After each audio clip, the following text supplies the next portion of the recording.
Whoa, whoa, whoa, whoa, whoa, whoa. What kind of foreign language chart in symbol insanity is that?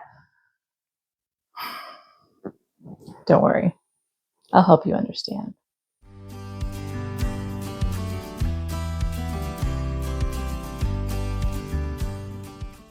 Welcome back, my beginner beaches and bros. Today we are tackling crochet patterns and crochet charts, diagrams, however you want to explain that. I know it looks daunting, it looks a little scary, but I promise you, once you understand how these symbols are labeled and how it all works together, it's going to be a breeze. So please hang out with me today. So make sure you're subscribed with that notification bell dinged and show me some love with that like button. And let's go ahead and get started deciphering this foreign language. Welcome back, beaches and bros. Today, let's do this. Finally, attacking the scary thing in the room, which is how to read a pattern. And those scary, stitch diagrams and charts. What does that foreign language even mean? So what I'm going to do is I'm going to have this kind of over here with me a little bit, but also I'm going to kind of divide the screen up here, and I will put what I'm showing you over here in a divided screen so it's easier for you to see. But what we're going to do is we're going to kind of talk about all of this. First, I'm going to talk about how to read a written crochet pattern, and then we'll go into these. Let me show you. Okay, I've got a lot of papers here. Just pulled them off of the printer. Like these scary guys, right? What does that stuff even mean? I don't even, yeah. So first, let's talk about what the words here mean, okay? And explain how patterns are written in plain speak, verbiage, opposed to our picture charts.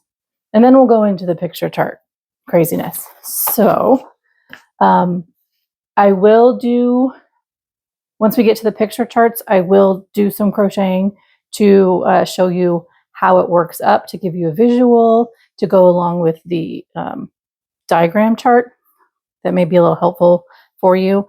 And for that, I'm going to keep with our loops and threads. I did get some wonderful feedback the other day from one of you fabulous viewers about my color, that it wasn't quite easy to see. I thought it was, so my sincere apologies in all these other videos. So I kind of went with this orangey color. Hopefully that's a little bit better for you. And of course, we're going to continue to use our Susan Bates, our 8mm hook that is recommended. Our Susan Bates recommended for our beginners. Helps you with your tension and your stitch. What's the word I'm looking for? Not placement, but I don't know. So that you help you get control and muscle memory, I guess, for how to make stitches and consistencies. And then, of course, we're still using our bulky 5-weight yarns because those go together.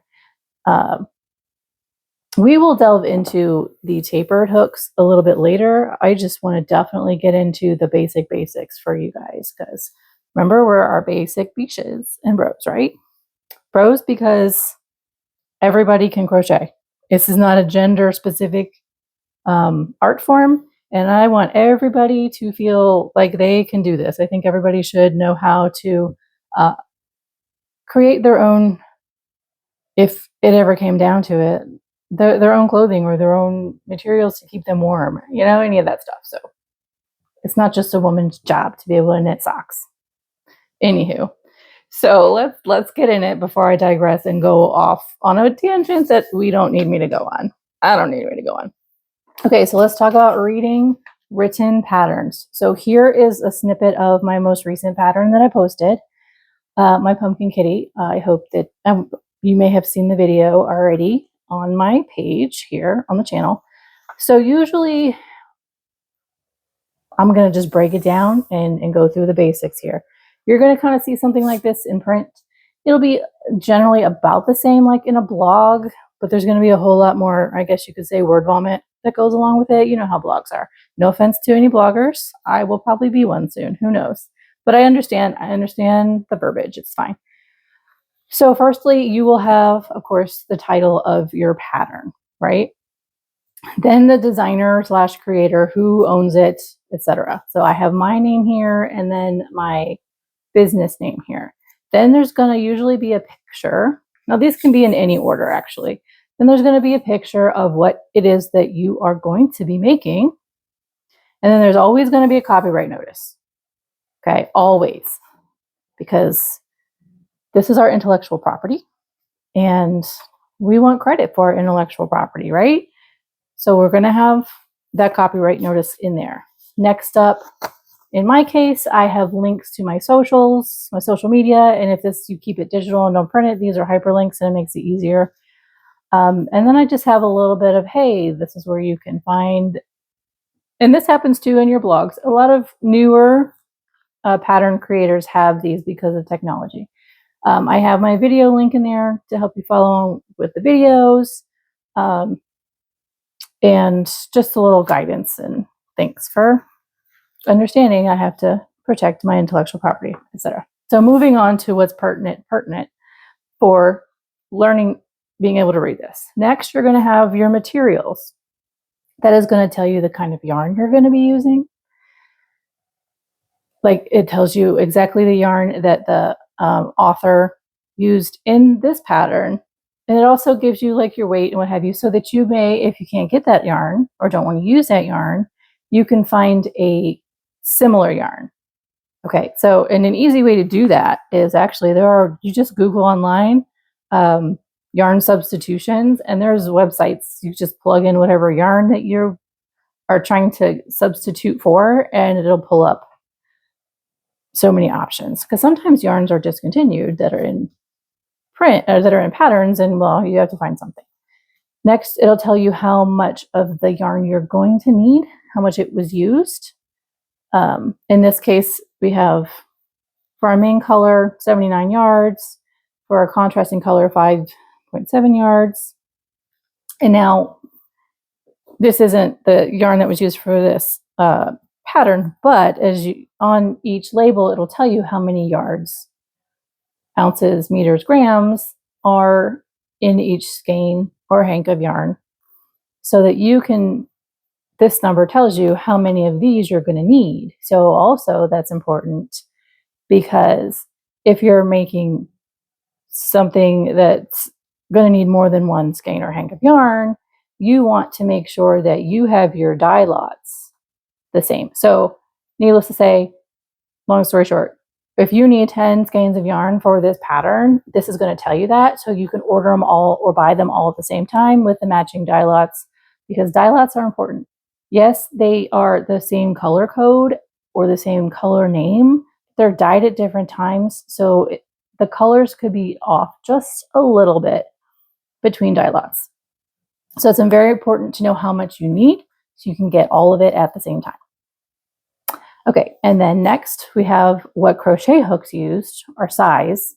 I mean, I personally did not put in here like a specific brand of crochet hook, but some people do, because that is also can give you different results a little bit. But in this case, for this pattern, I used a 4.5 millimeter crochet hook, but it also says, or size needed to obtain gauge. What does that even mean? So remember how we made all of these swatches with our big earlier videos with our different stitches? That you could use. It's exactly like the same way of making a gauge swatch. It tells you how many stitches by how many rows you need to make, in this case, a 4-inch by 4-inch square, because I crochet with a different tension, then you crochet with a different tension, then another crochet artist crochets with a different tension. So in order for us to get the same sizing, we need to know what our gauge swatch is going to equate to. So for me, in the case of this pattern, using a 4.5mm hook, I needed 14 single crochets across by 12 rows to give me 4 inches by 4 inches of a square. Now, somebody with tighter tension would probably need more stitches and more rows. And in that case, it also lets you know that you might need to go up a size in the hook to make your stitches larger to equal my looser stitch. I hope I haven't lost you guys there with that. It can be a little confusing, or it could be the other way where somebody crochets tighter than I do. So in order for me to get, like, so they could use, say in this case, the 8mm hook, and that would equate for me, because they would be super tight, I would need a smaller hook than this because I crochet looser. I think that's right. So anywho, ask questions down below if you're super lost. I will help you. I will answer them.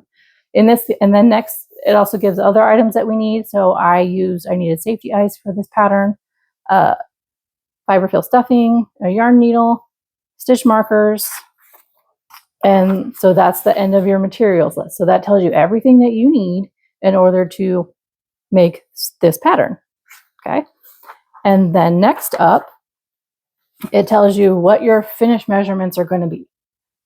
Usually that's a very important thing, so you know what size you're working with. I mean, if you look at a picture and it looks like it's this big, but then the measurements say it's going to be this big, like if you're trying to make something tiny, you're going to be disappointed if it's huge, or vice versa. If you're trying to make something big and it's like super tiny in the pattern, you kind of want to know that before you get started. Make sense? Okay, next then we have abbreviations / explanations of what stitches and things we're going to be doing in said pattern. For instance, main color, MC, is for this pattern is this color, is the color of the pumpkin, right? And then CC, contrasting color, is the brown tail color and the nose and the whiskers. Okay. Magic rain, we haven't gone into that yet, but that tells you the way you're starting or what you're doing to start the pattern. Single crochet, SC, we're using single crochets, we're using double crochets, we're using treble crochets. You guys are familiar with those. We have increases and decreases in this pattern. We haven't gone over that yet, but we're going to talk about that today with our stitch charts, okay? Slip stitch, you guys are familiar with that. Chains, back loops only. We've done those with our pumpkin pattern. And then there's a trickier one here, which is called a bobble stitch. And this just lets you know that there's another kind of stitch in here, and this is how it's labeled in the pattern. So, I'm sorry, let me go back. Everything on the left over here is how it is labeled and written in the pattern. And this side over here is what it actually means, because this pattern would probably be like 6 pages long if I had to write out every single one of these every time I use the stitch. And I will show you what it's going to look like, okay, when I turn the page. And then pattern details, it tells you skill level. It's written in US terms. That's kind of a big deal because, you know, we have US terms and we have UK terms, and they are different as far as what stitch means what. So a single crochet in US terms is equivalent to a double crochet in UK terms. So if you're if you're in the US using US terms, for example, and you happenstance to be working with a UK written pattern and it says double crochet, you're going to think double crochet unless you saw that it's written in UK. And that's going to make it twice the size as it was, because a double crochet is, right, twice the size of a single crochet. So there's confusion there. So always make sure you read your whole pattern. And then here it tells you that it's worked continuously in the round, and I use the yarn under method. These are things we will talk about later. Don't freak out. It just gives you instructions on what's to come in the pattern so that you can prepare. Most patterns do say these things. Embellishments are sewn on after the body is complete. That's, you know, like the ears and the tail and those other extras. stitch explanation. So all of these directions are here to explain what all of these stitches mean. Okay. And that's what all this is up here. Just explaining that. So in case you are not familiar with those things, it tells you how to do it, which is great. And then next you have, in each of these patterns, you will have the directions on how to make it, right? So this is where we're going to leave off, but this is the first step in making my pumpkin kitty. So round 1 is a magic ring and 8 single crochets. So your numbers in parentheses at the end tell you always how many stitches are in that round or in that row. So you know to count, and you know when you get to the end of said round or row, whether or not you are at the same place as your instructions. So whether you know you have done the right amount of stitches. You know, just like we talked about putting that stitch marker at the end of your rows when you turn, so that when you come back to it, you know this is the last stitch, so you don't increase on accident, right? That's why these numbers are here in parentheses at the end. And then you have it laid out with your rounds. So you know, okay, step by step by step by step. This one says an increase in each stitch around. It gives you, so you go from 8 to 16. I'll explain that when we get to the charts, because I do have some things over there. And then, so remember, as I was saying, these abbreviations are important, because could you imagine me writing out increase and stitch and single crochet, increase, single crochet, increase, single crochet? Like, could you imagine? It would just take up so much paper and so much ink and so much space, and that's just too much. So I'm going to pause there. Questions, confusions, think about all that.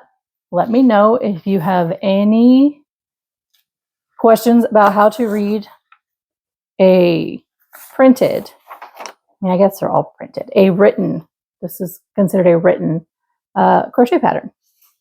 I hope that helps. So next, we're going to look at this chart. So let me put it on this side a little bit, because I'm going to put it up here, right here next to me, so that you can see it better. So this has 2. Now, I picked this up on Pinterest, and here's my link to give credit. I did not create this, crochetpedia.com. But you can go on Pinterest, or you can go on the internet. You can find so many of these explanation charts, okay? It makes it so much easier. Now, there's two sides here. I'm not going to talk a lot about the right side, because these are more advanced stitches, and I haven't gone into them in full detail yet in videos.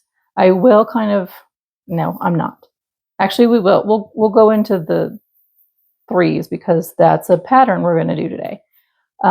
But generally, we're going to focus over here in our basic beginning stuff. Okay.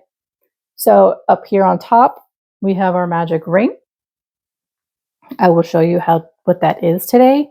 I'm not going to do much with it, because we're going to kind of do a granny square. And I'm going to show you 3 different ways to do some different things. And I'm going to show you a granny square, but the granny square is not going to use a magic ring. Some of them do, but I'll show you the magic ring. You have dots in our symbols, and that means your slip stitch. An oval, a small oval, is your chain stitch. So that's your chaining, right? Plus signs or X's, those are your single crochets. So you can kind of think of it as how your stitches show up. Okay, so single crochet, you can kind of match it up a little bit. So you have the plus or the X. It's a small stitch. Think about it that way. But also, if you kind of look, this is my prototype for my my pirate hook that I did. If you kind of look, these stitches look kind of like they have an X on them. If you can kind of see that. But that might give you a visual connection reminder that that is what a single crochet is, okay? Half double. So the crochet symbol, let's go through our anatomy, right? So we have the base of our symbol is the beginning at the bottom of the stitch. And that is where, let me grab another swatch. I'm so sorry. So here's our half double crochet swatch. Okay. And yep. So the base here is the beginning or the bottom of our stitch. So that is right here. Okay. Then you have the bar, which is your height of the stitch, right? And then the top across is the end of your stitch or the top of your stitch. So in this case with a half double crochet, it's just the T. It's a tall bar with a T on top, okay? Now with our double crochet, you think about it this way. These hash lines indicate the type of stitch it is. Think about it this way as how many times you yarned over before you inserted the hook. So remember, we yarned over and then we inserted the hook and yarned over and pulled up and we'd have loops on our hook. So these hash marks, think of those as how many times you yarn over before you insert hook to start your stitch. Does that make sense? So our half double, except for that one. This is just our first one that's taller. We yarn over one time. If I confuse you, I'm so sorry. I'm absolutely not trying to, but this is what makes sense for my brain. Your double crochet, we still yarn over one time. So there's our one. Our treble crochet, remember we just did that one, we yarned over twice. So there's 2 hash marks there. And then our double treble we did 3 yarn overs. So there's 3 there. We did not go in our triple treble. That's just a really tall stitch. And I don't think we needed to go into that. So now we have a decrease. Next on the bottom is a decrease. And this one is showing a double crochet decrease. You can decrease with single crochet. You can decrease with any stitch that you're using. And then, so this is our A. I mean, you could say this is an A shape or an upside down V, however you want to look at it. And then our increase, and in this case, again, with double crochet, because it has 1 hash mark in it, is a V. So that's what those are, okay? Let's kind of skip over here just a little bit. I don't want you to get confused. Oh wait, we did do a back loop only, didn't we? So our back loop only is, so instead of this being open on the bottom, this back loop only has a crossbar at the bottom, and you know what that means? That crossbar shows the our front loop. That's what that crossbar means. Because if we're going in the back loop, that means there's a front loop down here at the base, right? So that's what that means. And so that's BLO, back loop only, which we did that with our, okay, there we go. We did that with our pumpkin with our half double crochet. This one is 3 double crochets in 1 chain space. They're not connected at the bottom. And that is your granny stitch, which I'm going to show you the granny square stuff and the granny stripes today. So it'll make sense in just a minute. Remember, our 1 hashes are our double crochets. And then our next one is 3 double crochets in 1 stitch. So I don't have any chain spaces here, but pretend this is a chain space. Okay. So this would be, you would work all 3 of those in this space here. The difference in the one below with 3 double crochets in 1 stitch is that you are working them in your loops, all in the loops, not in the space. Okay, I hope that makes some sense. All right, with that being done, let's go ahead and jump into how to read some of these diagrams. I'm going to start with a really simple one, and yes, I will put it over here on the side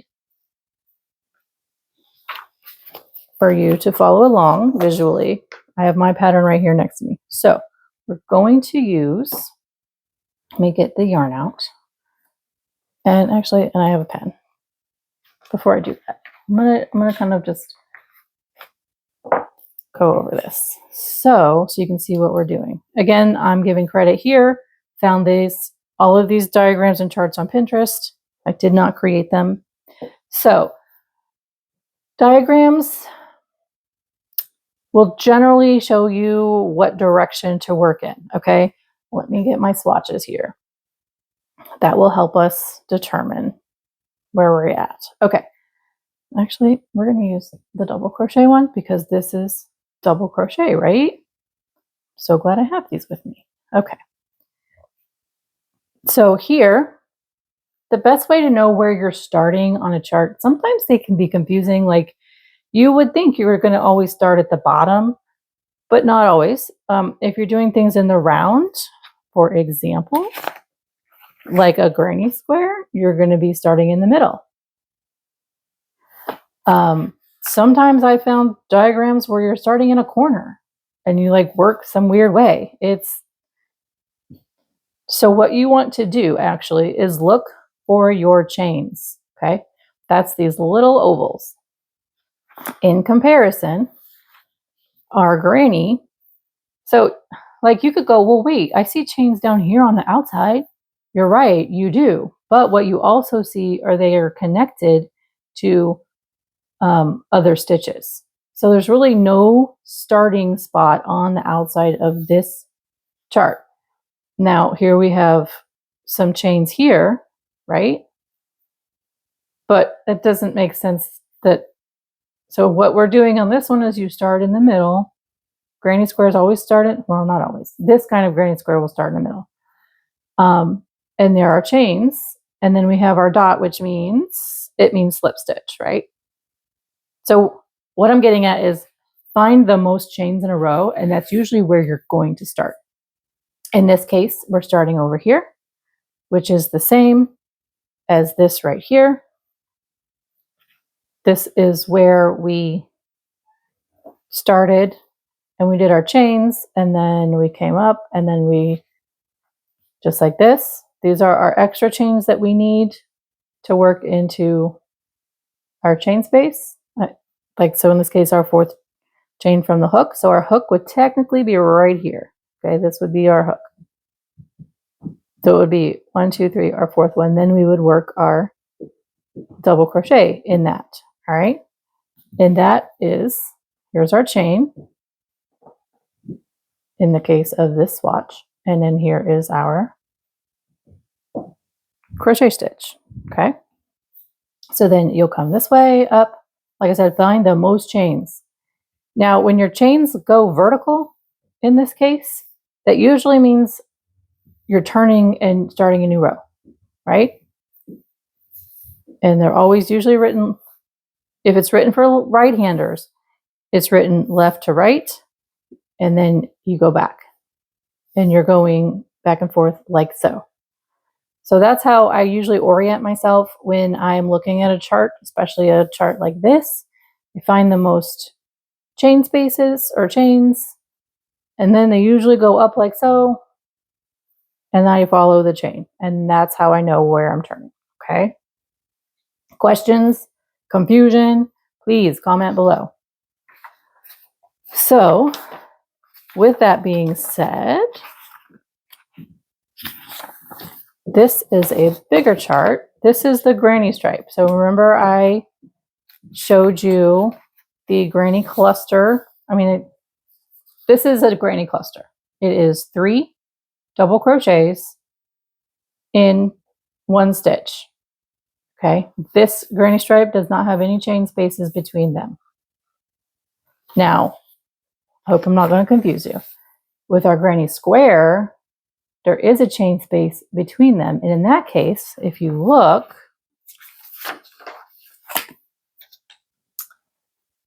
these are not connected, right? These are connected, right? That means these are worked in the chain space, which is this guy right here.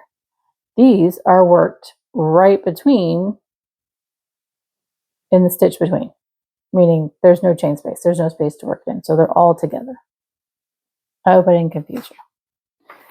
Okay, so I'm going to start you. We're going to start with the granny stripe.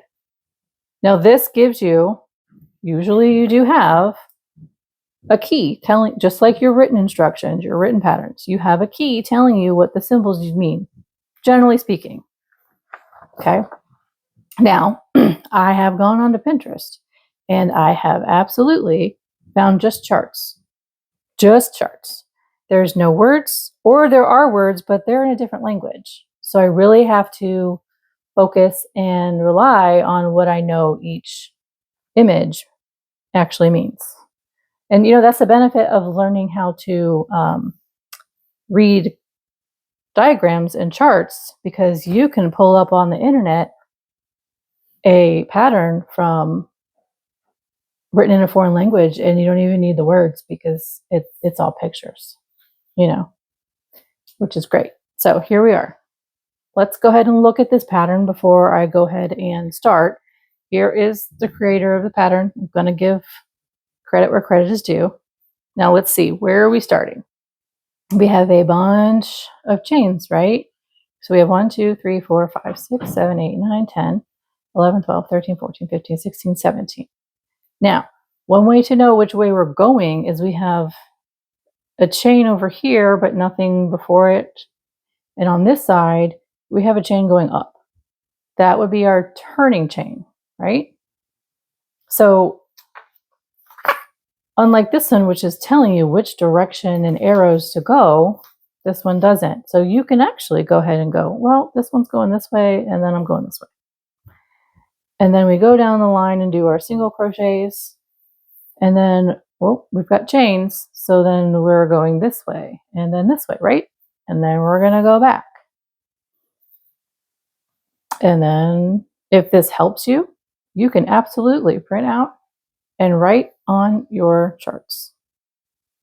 Okay? So that's how that's going to go. And then we're finishing off over here with a double crochet in the top of our chain space. So I'm going to go ahead and do that. I will leave this right here, but I'm going to have it up here. Actually, I'm over here. I'm going to have it up here for you to see as we follow along. So I said we needed 17 chains. Yes, so we have 16. Let me angle my camera just a little better. So we have 16 stitches across plus 1 because we are doing single crochet, because that is an X, not an X, that's a plus sign, or lowercase t, however you want to look at it, all the way back. So here we go, doing our slip knot. And then now our chains. So yarn over. Now I like to kind of give some space here and have my opening to my hook facing down in the chain space. That helps me grab that and not it get loose, and it gives me space here so that this doesn't get super tight and make it difficult to stitch. Okay, so 1, 2, 3, 4, 5, 6, 7, 8, 9, 10, 11, 12, 13, 14, 15, 16, and 17. If you hear a lot of noise, that's everybody walking around upstairs. Yes. Okay. So what we're going to do now is this is our turning chain. Actually, this is one chain from the end, and we're doing a single crochet here, right? So we insert, yarn over, and we're going to do 16. Okay. Yep. Okay. So that's 1.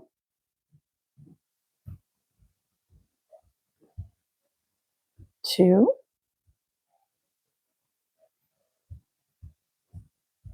3.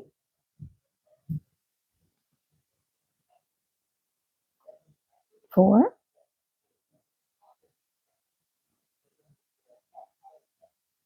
5.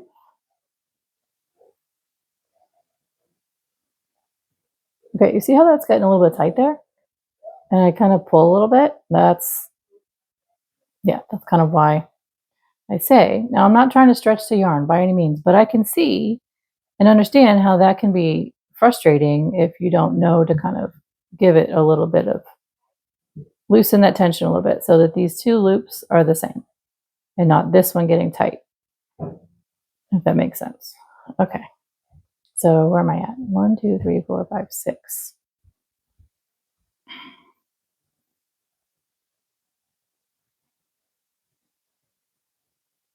Seven,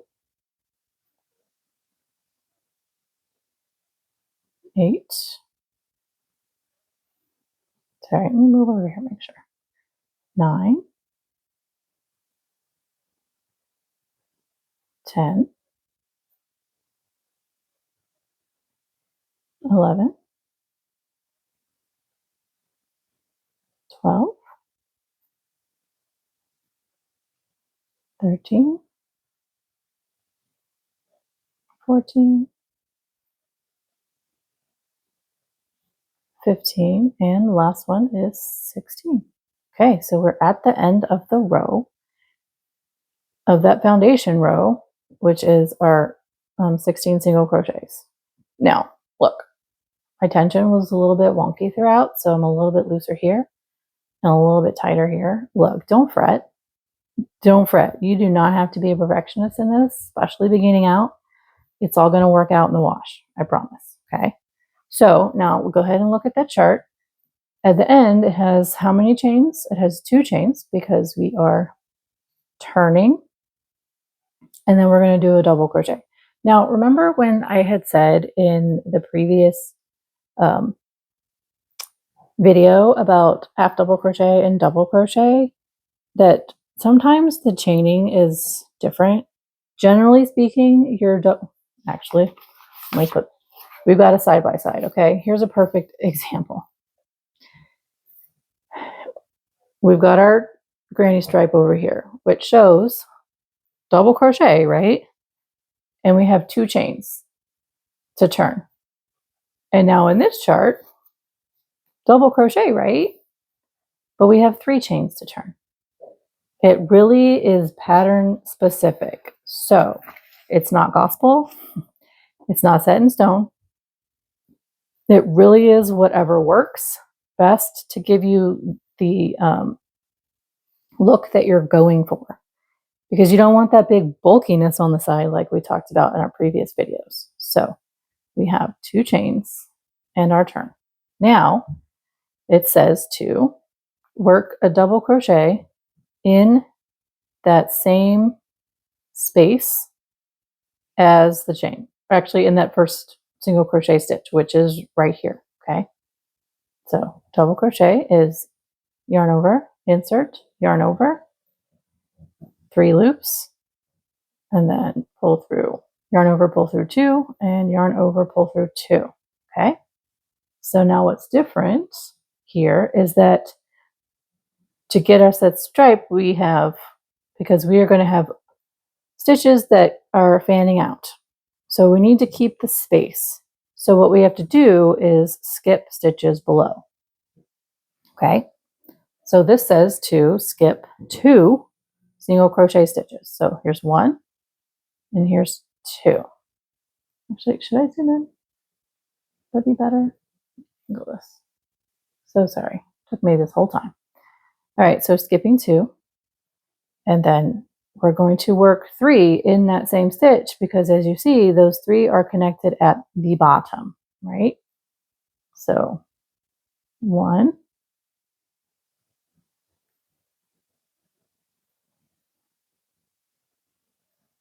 2, and 3. So as you can see, so this stitch here takes the place of this open stitch down here, and this fanned stitch over here takes the space of this open stitch down here, so that it equates up here at the top. I hope that makes sense. So I'm going to continue this all the way down. We do 3, then we skip 2, then we do 3 again,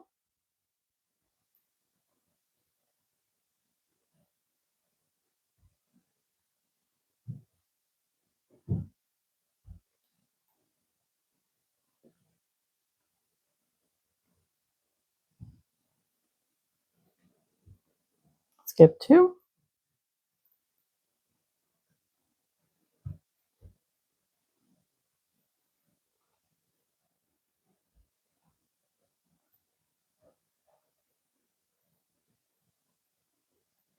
skip 2, 1, 2,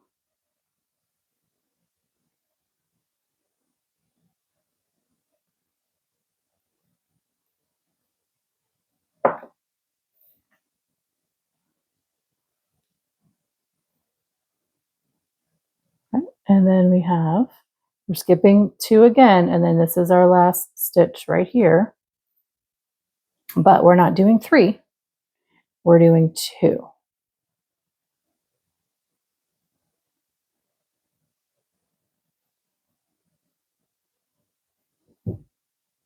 And the reason for that is because we did 1 over here.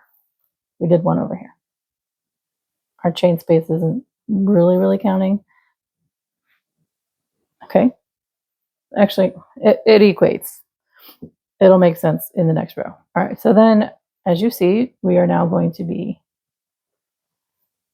chaining, we're turning, and now we are back on the right side of the pattern, and we are chaining 2.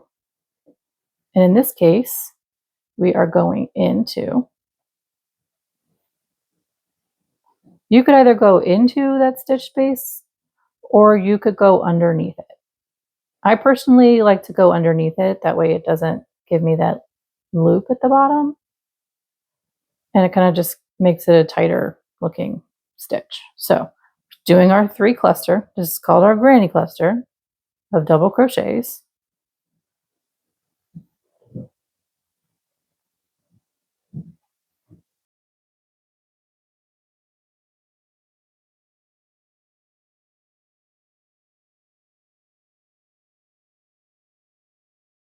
Yes, we're doing 3 in that space. There's no chain here, so it works out, and that's why it looks like they're all connected.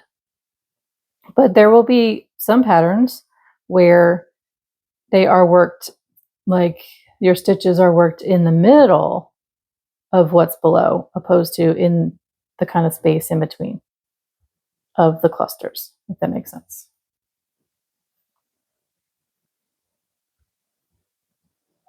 Okay, so there we go.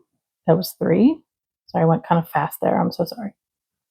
And then next we have 1, 2, and 3.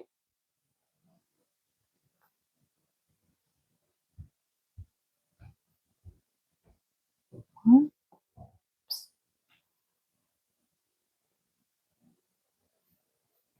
2,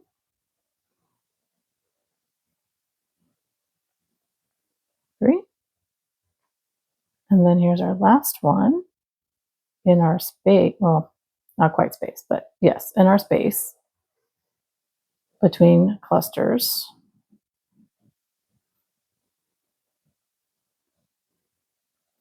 And then we have to do, to work it out, we have to do a double crochet over here at the top of our chain space. So we're just going to go in to one of these, the top loops, just like that. And there we go. So the reason for this one over here, and of course we have, because it needs to mirror our chain space over here, because we do need to make our sides and keep them straight. And now next, our next row mirrors the bottom row. So we have our 2 chains and then our double crochet in the same space and going back. So I will do that. I'm going to fast forward this a little bit though, just so that you can we can see what the next row is going to look like. Actually, I'm just going to go ahead and do the last 2 rows. And I'm going to do it quickly. I'm going to fast forward it for you so that we can see the final of this.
Okie dokie. So then, zoom out a bit.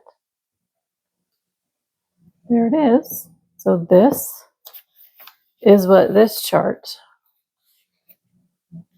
looks like, worked up. Okay. There it is. All right, so let me go ahead and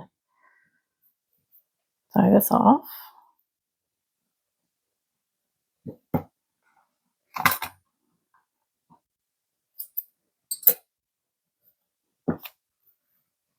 So I will put that with there. And next up, let's just jump in. I hope you don't hate me and this video won't be too long, but let's just do it. Let's do this granny square. So I will put up the chart here on the left of the screen, and I will have this here as well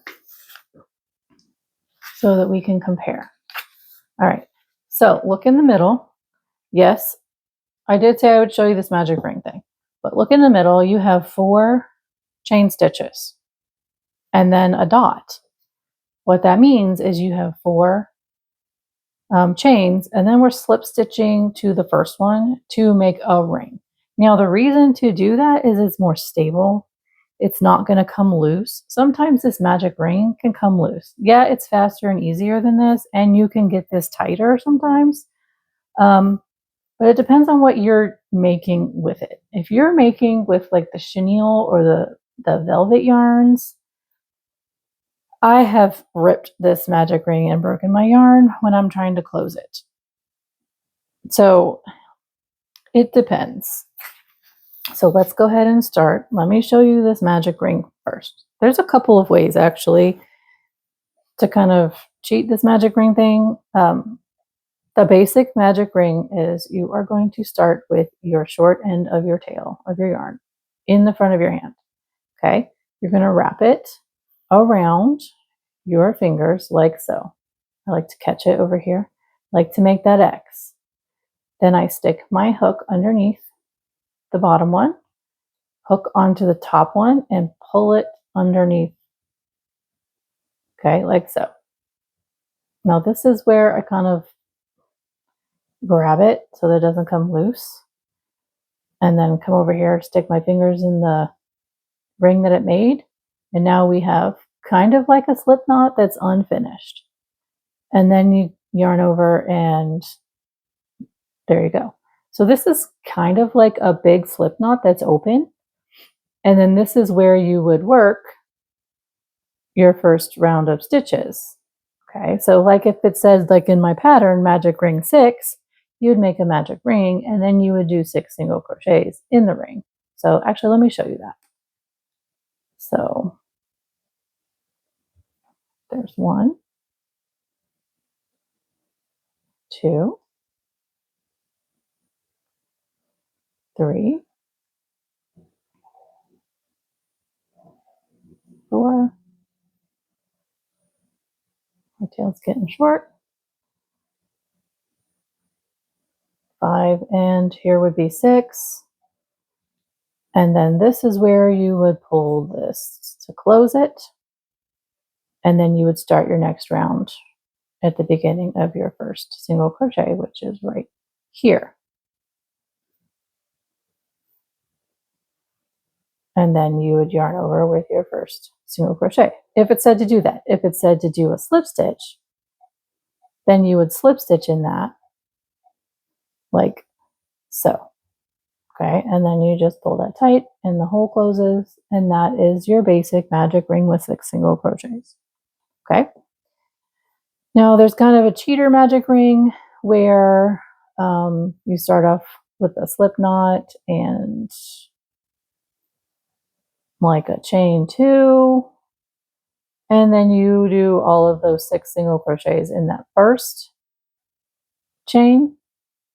It's generally kind of the same thing, but you have a knot in there. So this is 3, 4. I personally need to mark that first one so that I know where it's at, which I didn't do because I just wanted to show you this really quick. 4, 5, and then 6. So the difference there is you cannot pull that center tight. So it might be a little open. But all right, let's go back to this pattern, this granny square pattern. This pattern has, now your cross hash lines are really close to the top. So it kind of looks weird and a little confusing, and I get that. But just remember, you always have your end, which is the top line, end slash top line, which is the top line, of course. And then either you're going to have hash lines below that, or you're not. If you're not, it's a half double. If they are, it's, in this case, a double crochet because there's only one. Now, as you also see, we do have a key down here at the bottom. It tells us this is our double crochet, and the oval is a chain and the dot is a slip stitch. So at least that's there for you, right? So this has us doing, as you see in the middle, a circle of 4 chains. So we have our slip knot that we have to do, right? And then our chain 4, 1, 2, 3.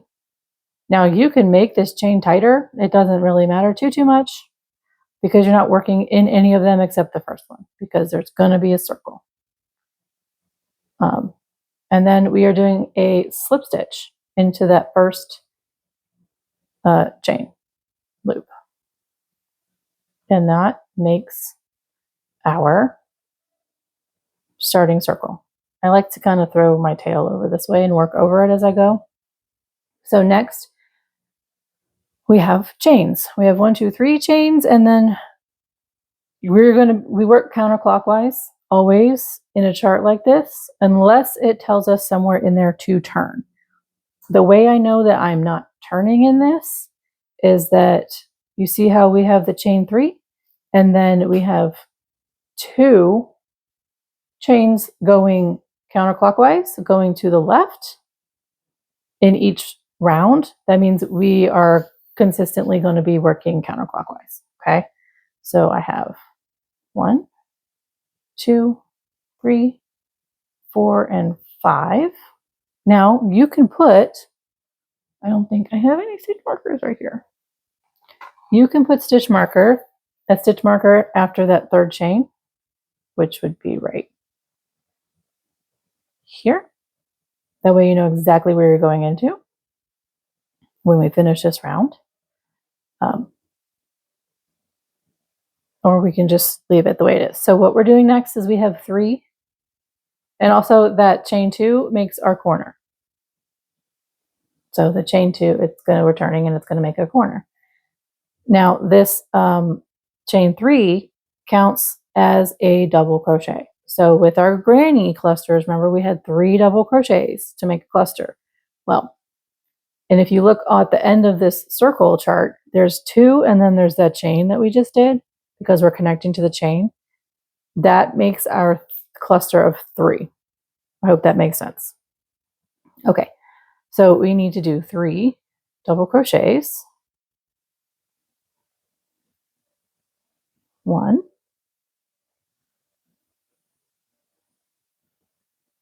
2, 3. Now, if this looks really weird, like it's way over here, so this is kind of where we are in the picture, right? This is the top. It's okay. This is going to shrink in and get moved around. So next we have, and if it helps you if you're working in a round like this, to turn the picture so that the part you're working on is always on top, by all means do it. I do tend to do that sometimes. So we're chaining 2, and then we have another granny cluster of 3 double crochets. And that's really what we are doing for 3 rounds. We just have to add in spaces. But seriously, granny squares, classic granny squares, are literally probably the easiest like non-thought required patterns that you can do. So 3, 3, chain 2. These are our corners. I'm turning my paper. So 3 double crochets.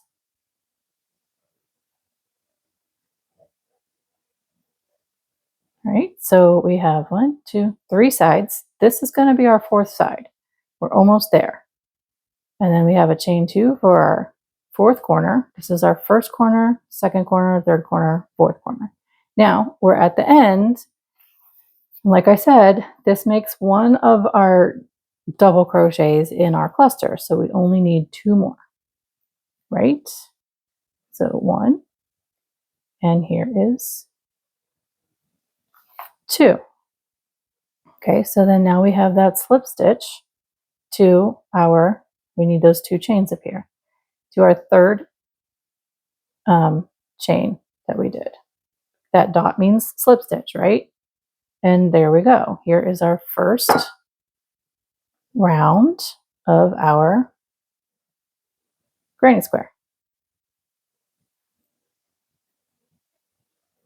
So yes, doing the chain ring using the chain and slip stitch can leave you an opening like that. So it depends on your preference and your confidence level and what you want to do. So next we are doing another chain of 5 because we are in our second round. 2, 3, 4, 5. So I will start this, and so this basically, this round is us working in our corners and working over our sides that we did. Okay, so I'm going to kind of go through this. I might speed it up a little bit because our video is getting a little bit long. I know you guys don't, I love you, but I'm pretty sure you don't want to hang out with me all day, right? So, okay, so we have our chain, our corner chain 2. Now we are doing 3, we're doing a granny cluster in this corner over here, okay? So we need 3 double crochets. Now we have a new, not new, but we have something different. Now we have to work over this space, and that requires a chain 1. And then now we're coming over to our corner. So a granny cluster, which is 3 double crochets, right? 1, 2, 3. Now, yes, I kept this all one color because I want to show you and teach you how to read the chart and what it turns out like. We can do some granny squares later on. You just let me know in the comments if that's what you want to do. We can have some fun with some granny squares, and I can teach you how to change colors and all that stuff. But right now we're just learning how to read and keeping it simple with all one color. Okay, so our corner, we did our first cluster, our chain 2. Now we need a second cluster in the corner, so in the same space. 3 more double crochets.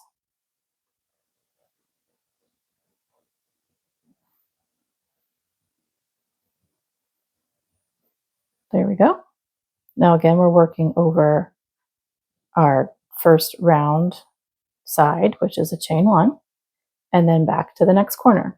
Same thing again. So I'm just going to speed this up a tiny little bit for the next 2 corners.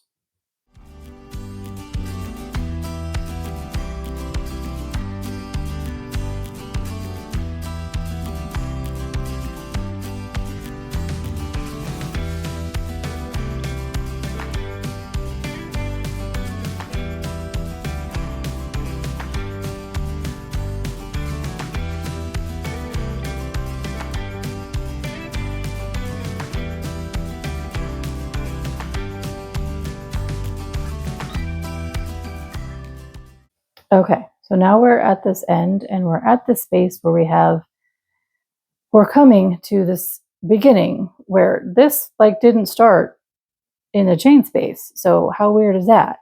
I'll explain. So we got to do our chain 1 here.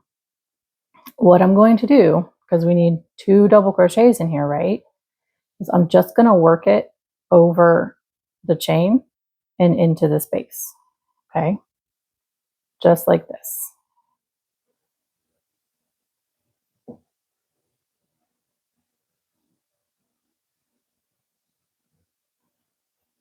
Okay, just like that. And then we are coming up here to our chains and slip stitching that in. like so. And then there is that corner. Okay, so then we have one more row, and it's the same thing. We're doing the same thing in the corners, but look, now we have a space in the sides. This is what's so easy about granny stitches and granny squares, is that the basic granny squares is that you're doing your granny clusters in the spaces all the way around. And depending on the pattern, you can have a chain space in between your clusters or not. But there's always at least a 1, 2, or 3 chain space in your corners. Your side spaces are determined upon the writer of the pattern and what have you. Okay, so actually, you know what? I skipped a step down here, and that's why that was funky. I totally missed that circle, that dot. Guys, I hope somebody caught me. I'm going to slip stitch over here. That's why it was funky. But look, I showed you how to make it work if you made a mistake, and that's cool. So slip stitching over gets us right in the middle where we need it to be, in the corner. See, I even make mistakes. It's all right. All right, so here we go. 5 again. And then I'm going to do this a little sped up because it's the same thing all the way around that we've been doing. And I'm confident that you're pretty confident. Plus, you've got the chart right there next to me that you can kind of follow along, right? Okay, there's our first. And then we have our chain 1 because we're going over the cluster from below. Now here's our next space. And we're just doing granny cluster. So that's really what it is. It's a granny cluster, a chain 1, a granny cluster. Unless you're in a corner, then it's a granny cluster, a chain 2, and a granny cluster in the same corner. I hope that makes sense.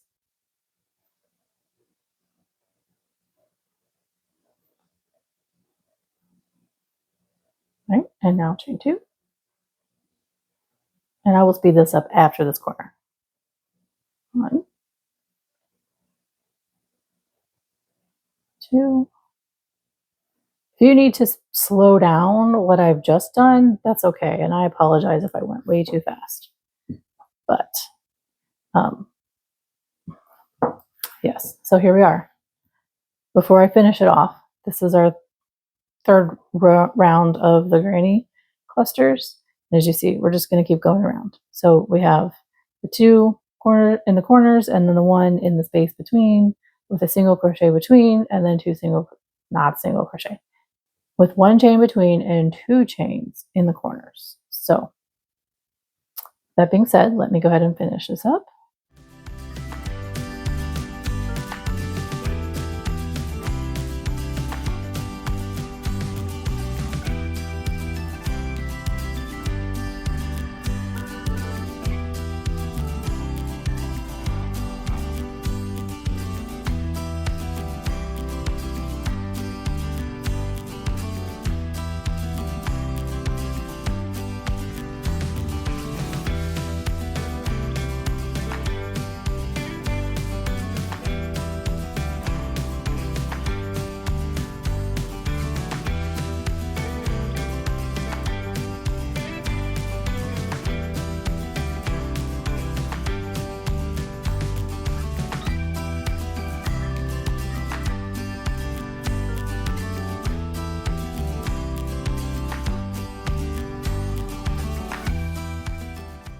Okay, so here we are at the end of that. I did my chain 1.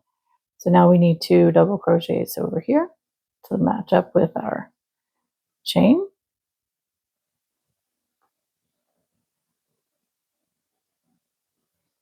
And then we slip stitch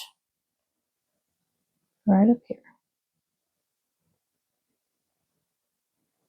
And there it is. Okay. So this is what our chart makes up. Now, mind you, your sizing is definitely going to be dependent upon your yarn size and weight, and your hook size, and your gauge, and loose or tight, etc., etc. But I think you get the gist here, right? We have talked about 2 different charts. I've shown you how they work up. I explained today my written pattern and how to read a written pattern, and showed you basic charts of stitches, which I hope makes a little bit more sense to you. If you are still confused, please comment down below, send me a message to my Instagram or my Facebook, or send me an email. All are listed down below in the description box. I am here to help you understand and to help you on your crochet journey. Please don't feel like you're bugging me. Promise you're not. I know the charts look insane and overwhelming, and I won't lie, I have been overwhelmed by them. I'm like, that is a foreign language. Absolutely. What in the world? But it's kind of a universal language at the same time, which I love, because, a lot of amazing creators and patterns that I find on the internet are written by creators who don't speak my language. And what's wonderful is they write them in charts. So as long as I know what each one of these symbols mean, I can use their pattern and I can read their chart. And I think it's invaluable, and it's wonderful to be able to read the foreign language of crochet stitch charts. So don't be afraid, don't be intimidated, don't be overwhelmed. Just remember, you have your T's with your cross hatches, and those are your taller stitches always. If there's not a cross hatch, that's the next step up from your single crochet, which is what? A half double crochet. And if it's not a T and it's like a baby T, or it's an X, then it's a single crochet. And the next thing below that is the tiniest little stitch you can do, which is your slip stitch, and that's the black dot, which is the tiniest little symbol that they could do. So, kind of put those in pictures in your mind about how they kind of correlate. Hope all of this helps. The chain is an oval, and that is really kind of what a chain looks like. So if you kind of correlate them, it gets easier. It really does. But anywho, again, if you have questions or still lost or concerns, or like, hey, great job, I think I get it now, please comment down below. Let me know. Send me messages. Send me pictures of your work. I would love to see your progress in this journey. I've talked to a couple people, and y'all are doing great. I know that you're struggling in some areas with tension and perfectionism with your chains. So let me say this too. If you're struggling with your chains not being perfect, just go with it, because as you saw at the beginning of this part of my chain was a little looser than this part of my chain and my single crochet. But can you really tell now? I mean, it all works out. And then when you wash things or when you block things, it all works out. Nobody's gonna know. Trust me. So please give yourself some grace. It's about practice. It's about fun. It's about learning the process. So let me go ahead and clean all this good stuff up, and I will see you in just a moment. Okay, so did that help you understand a little bit better how to read patterns and that foreign language deciphering code of charts and symbols? I sure hope so. I know that for me, once I understood what the little diagrams were and what labeled what, it kind of made things a little bit easier. And to be honest, I forget sometimes. So the internet is a wonderful place, and you can always go there and check and get clarification for what those symbols mean. So I promise, I am not perfect and I forget things sometimes, so I do use my resources, and you are perfectly okay to have to do the same. But like I said throughout the video, understanding how those symbols, what those symbols mean, is absolutely a wonderful resource, because you can go and find all these patterns created by people who don't speak or write the same language as you, and it's a universal language in that regard, that you can decipher each other's charts, and you don't even have to be able to communicate in words, if that makes sense. So again, I want to say thank you for hanging out with me today. If you have any questions or confused still, please comment down below, or you can always contact me with my socials. So on my Instagram or my Facebook accounts, you can send me a message, or you can send me a direct email at hello@enchantedyarnworks.com. All of that is down below in the description box for you. So again, thank you so much. Today, I hope was very informative. And if you're not subscribed, please consider subscribing so that you are in the loop when all of my videos come out. And if you enjoyed today's video, please share your love with a little click on that like button. So again, I appreciate you hanging out with me today, and I look forward to seeing you in the next video.